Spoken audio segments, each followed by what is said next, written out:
La trêve n'aura pas duré longtemps. 3 jours tout au plus auront suffi pour faire s'évaporer les espoirs de pourparlers entre talibans et forces afghanes. Dimanche soir, l'État islamique lance une attaque d'envergure contre la prison de Jalalabad, à l'est de l'Afghanistan. Les combattants, après avoir fait exploser un véhicule, prennent d'assaut l'enceinte où sont détenus de nombreux talibans et membres du groupe État islamique.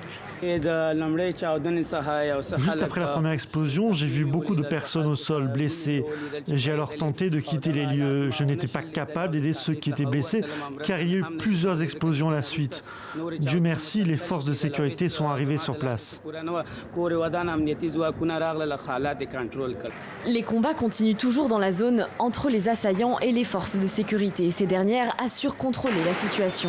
Officiellement, 100 prisonniers auraient tenté de s'échapper de la prison. Mais une source sécuritaire ayant requis l'anonymat parle d'au moins 300 détenus évadés. Parmi eux, les 2 tiers auraient été rattrapés. Suite à l'attaque, de nombreuses personnes ont trouvé la mort.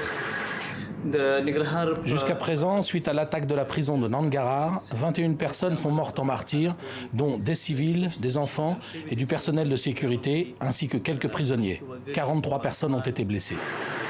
Si les talibans nient toute responsabilité dans l'attaque, l'État islamique la revendique et vient interrompre une trêve trop rare.